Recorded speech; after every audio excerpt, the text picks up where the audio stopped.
Okay. All righty. So today we are going to be working in my book, Luke's Travel Narrative, Part 1. And we are starting in this chapter called Restoring a Deformed Body. And go ahead. On a Sabbath, Jesus was teaching in one of the synagogues, and a woman was there who had been crippled by a spirit for 18 years. She was bent over and could not straighten up at all. So what town is Jesus in? We do not know. However, we know it's not Jerusalem, as he was going to the temple instead of a synagogue, as he would have gone to the temple instead of a synagogue. So where was Jesus? Teaching in one of the synagogues, And what town do we know he's not in? Jerusalem. What day is it? Sabbath. Which is Saturday. What is Mhm. Jesus doing at this place? Teaching. Right. What was wrong with the woman? She was crippled. Right. She was crippled, and we've seen this a lot of times. I forgot what it's called, but we see it you know, bent over, however. How long had she been this way? 18 years. Right. Was she possessed by a spirit or just crippled by it? By a spirit. Yeah, crippled by a spirit, but not Yeah. possessed. Right. Today, the field of medicine would call this, like I'm going to be able to read that, Mary Streppel disease, a fusion of the spinal bones. It is a chronic progressive form, not the situation, as this situation was from an evil spirit, of arthritis that is distinguished by inflammation and stiffness, and in some patients, even ossification of joints, especially in the lower spine. I don't want to hear that. That sounds like what I'm going to go Yeah, you through. and me both. You and me Yeah. both. When Jesus saw her, he called her forward and said to her, "Woman, you are set free from your infirmity." Then he put his hands on her, and immediately she straightened up and praised God. Yeah. When Jesus saw her, what was the first thing he asked her to do?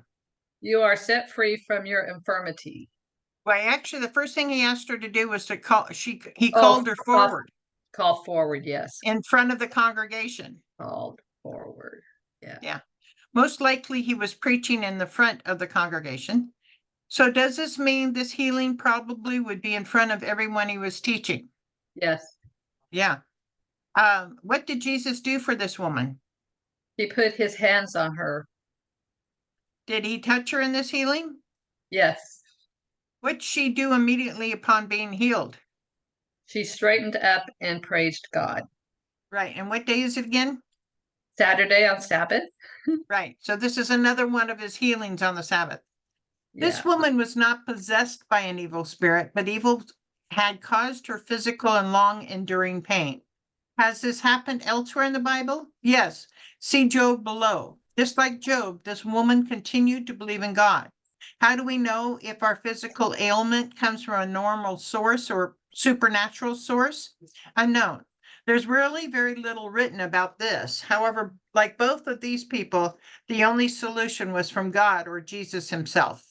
So we have in Job, so Satan went out from the presence of the Lord and afflicted Job with painful sores from the soles of his feet to the crown of his head. So yes, there are times when this happens, but we don't have enough to know how to fix it. Yeah.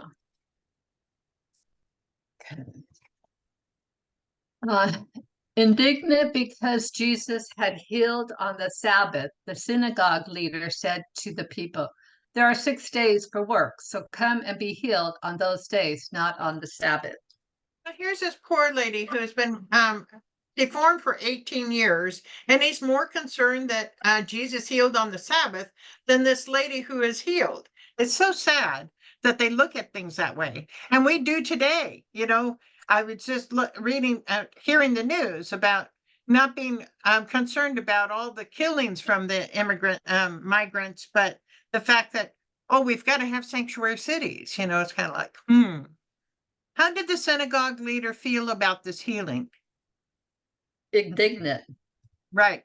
Did the synagogue leader consider healing working? Yes. Yeah. Who did the synagogue leader speak to? The people. Right. How long had the woman been afflicted? 18 years. Yet instead of being delighted by the healing, he is upset because what? He worked on the Sabbath. Right. Note the scriptures from Exodus and Matthew below. The first was given by God and the second said by Jesus. How can both be true? So Exodus 35:2. 6 days work shall be done, but on the seventh day you shall have a Sabbath, a solemn rest, holy to the Lord. Whoever does any work on it shall be put to death. Matthew 12:11-12. Jesus said to them, which one of you who has a sheep, if it falls into a pit on the Sabbath, would not take hold of it and lift it out? Of how much more value is a man than a sheep? So it's lawful to do good on the Sabbath. So back on 6. The first was given by God and the second by Jesus. How can both be true? I would say healing both is not work. Right. Yeah, and the health of an individual or a health of an animal is more important than work. It's not work. Yeah. So The Lord answered him, "You hypocrites, doesn't each of you on the Sabbath untie your ox or donkey from the stall and lead it out to give it water? Then should not this woman, a daughter of Abraham, whom Satan has kept bound for 18 long years, be set free on the Sabbath day from what bound her?" When he said this, all his opponents were humiliated, but the people were delighted with all the wonderful things he was doing. yeah, what were the Jews willing to do on the Sabbath? Water their ox or donkey. Right. Why would they consider doing this even on the Sabbath? It's not work, it's taking care of your animals. Right. So how do we know the woman was Jewish? Daughter of Abraham. Right. Based on the prior pages, what lets us know this woman was a woman of faith? She praised God for healing and was going to the synagogue. Very good, yes. So what does Jesus mean by comparing taking an ox or donkey to water to healing a Jewish woman of faith inflicted for 18 years by Satan? You should be considerate to people in the same way. Right. Just like an ox was our animal. I mean, we are um, God's creatures that he is to take care of. Does this mean that God considers our lives more important than the man-made laws? Yes. Yeah. And we get to our first crossword, which looks super easy. Okay. The synagogue leader said there are 6 days for, Work. okay. 3, the woman had been crippled for 18 years. The 5, the woman was the daughter of, Abraham. right? 6, what day was Jesus teaching in the synagogue? Sabbaths. Okay, one down. On Sabbath, a Jew would untie his donkey and lead it to Water.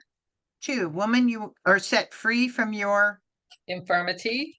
and 4, immediately she straightened up and Praised God. Yeah. So yeah.